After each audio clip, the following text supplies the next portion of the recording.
Hi, Emma Sydney here again, and I'm your business organisation specialist, and I am going to talk about your customer journey along with having notifications. I'm going to put my phone on to silent. So, what actually is the idea of a customer journey?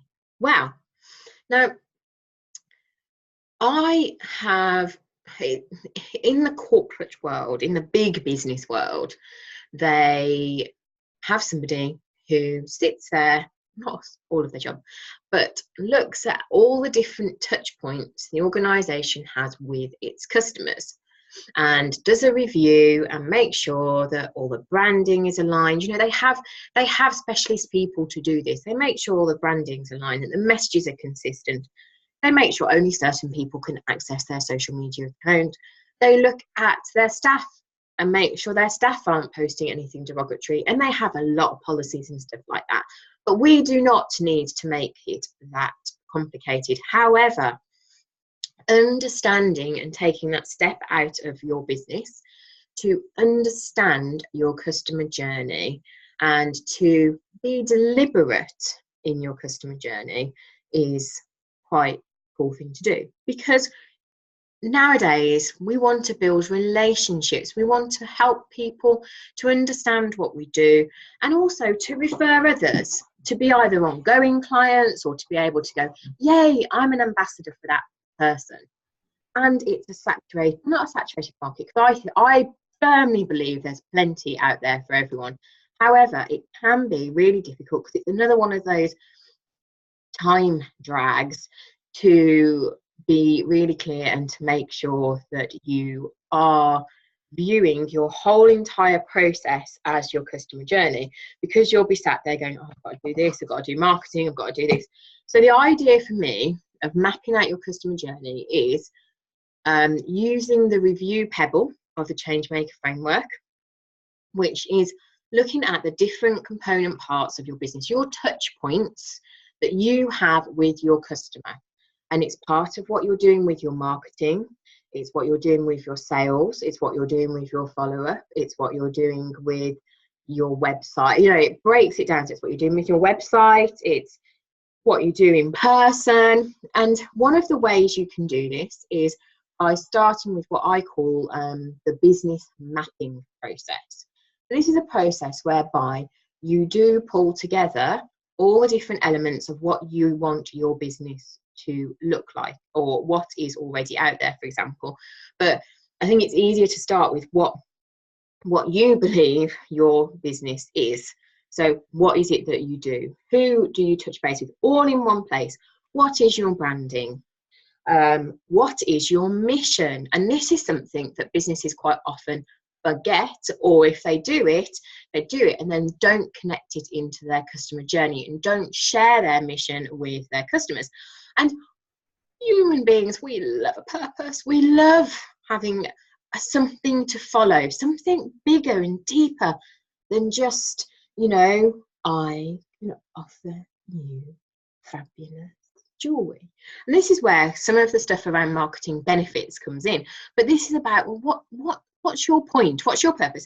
It helps you because it means that everything you're doing, your mission, your vision, will funnel what you're doing, your priorities. You can say no to things that aren't in alignment, but it also helps your customers to connect with you. It's part of their journey. It's a touch point to you. So it's your branding, it's your messages, it's what you want to put across. It goes into what's your sales process. So how can your sales process, you know, what are you selling? How does that link in with your mission and your vision? And then when you want to bring in new processes, you've got it all in one place to go, okay, so what comes next?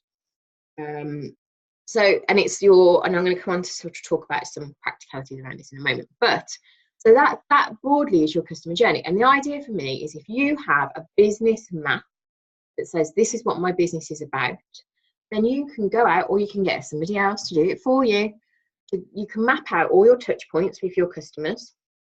So what is your customer journey? Because they always say, you know, it's building trust points, it's all of this, so it's different points. And what you want to do is make sure that every point that someone's coming into contact with you, it's really clear what you're about.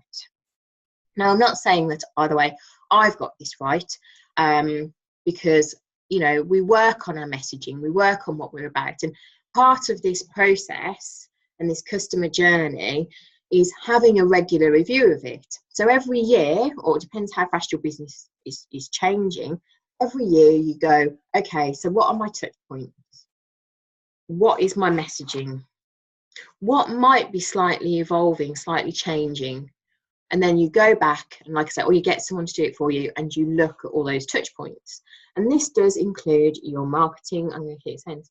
Your marketing, your in-person, your website, which I know is sort of part of marketing, but still, your, and so it's networking, you know, your social media, your sales process and your follow-up process. So you're kind of looking at it from your customer's point of view, going, okay, so what am I putting across in the way I'm doing this? And this means that you have your business map, so you can do that. You also have, as part of this, a sales process. So a process which connects to what your business is about, and a follow-up process in terms of like making other connections, making deeper connections.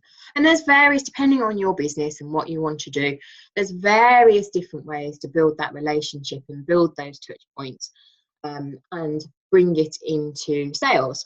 And I think one of the key crucial things with this customer journey is that you're going, okay, so how am I taking, you know, because you're going to have some people who will touch base with you on Facebook and then will go into your Facebook group if you have one, or you'll meet networking, and you won't hear from them for years.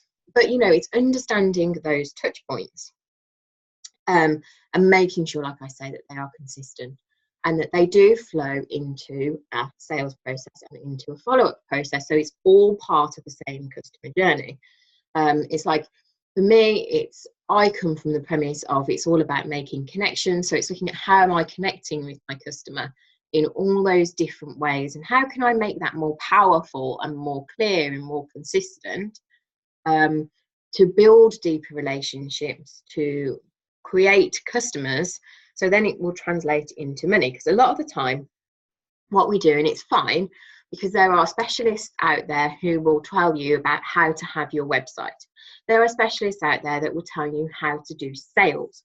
There are specialists out there that will tell you how to market on social media.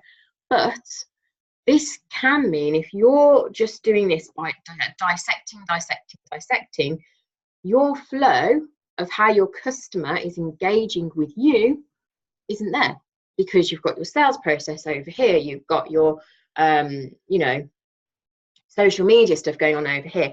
So this is the idea of applying a customer journey, call it mapping exercise, so that you can take all of that and go, okay, so how do I get the consistency? How do I make sure that my message when people connect me on Facebook is consistent? You know, how you can do those automated little messages and stuff like that. Whatever strategy you're following, you want people to engage with you in this consistent way, so they understand what you're about. And that way, like I say, they're more likely to become customers, or clients, or whatever you want to call them. They're more likely to refer others and to be ambassadors for your brand, because they understand what you're about. Like I say, it's something that I'm massively working on myself, but it is having that cross-section across the whole piece. That to me is key. Now, some of the ways that you can pull together the information. So you've got your business mapping exercise and your touch points, and that's something that you can, you know, write down, and I will can help you with that. And it's something that, you know, you can go deeper on. So you do that, and then in terms of when you are connecting with people, you, for example, would potentially, if you've got a website, you might be capturing people's email addresses through that website. And if you're doing email marketing, then, you know, again, you might want to look at your consistency around that too. So that is one way that you are creating sort of connections with people and having having data, and then you can choose how you communicate with them. So that's one way. The other way is if you're meeting people using, say, LinkedIn or CRM or whatever, and not CRM, you can use a CRM, networking and things, is to, and you have clients and you want to be more engaged with them, is to use a CRM system. So something like Capsule, where you you can build in an onboarding process, for example, because even the onboarding process, so when you get a client and somebody comes on board with you and you want to do X, Y, and Z, that's a great thing. You can use Capsule CRM for that, to make sure that you have a process. You don't have to, you can do it in a manual way so that you record their information, and then you have a process that's written alongside that means that, again, that is consistent with your branding and what you're saying to them and how you're going to be helping them. CRM is great to be able to follow up with people, but you can use a spreadsheet, and then you've got I followed up with them, and you have a process for that. So this is like all about your customer mapping. The thing you've got to be careful of and be aware of is how you're capturing people's data, telling people what you're doing with their data, getting their permission, following up, how long you keep it for. All of that is one thing within doing this, but that's a whole separate subject. But what I'm saying is you can use a process and a system for being able to do that. So you have your touch points, you have your business mapping, so you understand and you have, well, this is what my business is about. And then you have your way of recording and following up in that process as well. And like I say, that can be using something like Capsule CRM, where you capture people's information and you can put notes, and you've got more of a follow-up process, and you can do all sorts of fun things, say, with something like Capsule, or you have it into a spreadsheet or something like that. And then you have written down a process of like, okay, so I need to, and I'll keep talking about this in everything I say, but you have an hour a week where you go back and you do your follow-ups, and you've just, or you because you've got the follow-up process, you just follow that and you go back to people and you engage with them, because it's about making connections. But we need sometimes that reminder and that support and that automation, make that happen, to schedule it, because we can get lost in doing other things. In all of this, it's as scalable or as minimal or as maximum as you want it to be, and it needs to support what you're aiming to achieve in your business.